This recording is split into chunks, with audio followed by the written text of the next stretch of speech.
l'UNPI, enfin désormais depuis quelques heures, propriétaire 47, fête donc ses 100 ans et après une matinée formelle, place désormais un temps d'échange avec une invitée exceptionnelle qui nous fait l'honneur de descendre dans notre coin de France. C'est un beau cadeau que vous nous faites, Agnès Verdier-Moulinier, bonjour.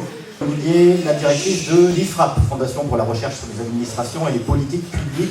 Alors sur votre site internet, il est écrit que le but de la Fondation IFRAP, c'est d'effectuer des études et des recherches scientifiques sur l'efficacité des politiques publiques, notamment celles visant la recherche du plein emploi et le développement économique.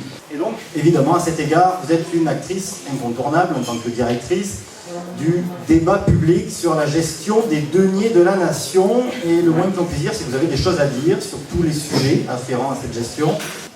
On n'a jamais eu des dérapages budgétaires comme ça, hors crise majeure, aussi importants. Vous savez qu'en 2023, on a atterri sur un déficit de 5,5% de la richesse nationale, alors qu'on devait être à 4,9%. On a dépassé les 150 milliards de déficit public. Alors, Pascal Praud, il dit toujours, on ne comprend rien avec tes milliards. Bon, 150 milliards, c'est absolument gigantesque. Et alors, c'est pas pour faire plaisir à la Commission européenne ou à l'Europe qu'il faut redresser la barre. C'est tout simplement pour garder notre liberté, notre souveraineté. Parce qu'il y a quelque chose qu'on oublie souvent quand on parle de dépenses publiques et de dette, c'est qu'on ne peut pas financer nos services publics si on n'a pas les capacités d'emprunter sur les marchés, c'est-à-dire 300 milliards par an qu'il faut qu'on emprunte sur les marchés tous les ans. On a lâché la dépense ces dernières années, parce que, je ne sais pas si vous savez, mais entre 2022 et 2023, on a augmenté la dépense de plus de 50 milliards.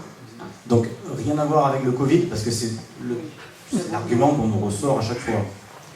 Et qu'à l'intérieur de cette dette supplémentaire, on peut dire qu'il y a 300 et quelques qui viennent de la crise Covid. On est en train de devenir, là, on devient cette année lanterne rouge de la zone euro. On a une charge de la dette qui va aller vers les 80 milliards d'euros par an, et à l'époque, Bercy me répond en me disant « Mais comment tu peux sortir des chiffres pareils, d'où ça sort, etc. » Peut-être qu'on s'est trompé, mais à ce moment-là, donnez-moi vos chiffres. Et jamais je ne récupère les chiffres en question. La mairie, communauté de communes, département, région doivent avoir des budgets à l'équilibre. Mais c'est l'État qui peut... Mais oui, mais vous savez, attention, parce qu'il n'y a pas que l'État, il y a aussi la Sécu.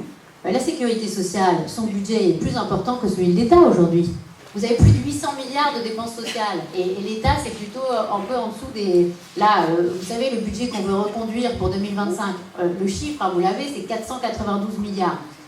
Mais aujourd'hui, on se retrouve dans une telle situation qu'on a des transferts de recettes, des points de TVA, de CSG qui se baladent de l'un à l'autre pour essayer de combler les trous.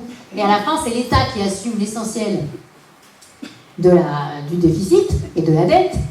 Mais peut-être qu'il y a un espoir en ce moment pour trouver un chemin de crête et pour arriver à faire atterrir ce budget 2025. Moi, je le souhaite de tout mon cœur, parce que je peux vous dire que si on n'arrive pas à faire atterrir ce budget 2025, on peut se retrouver dans des situations extrêmement graves.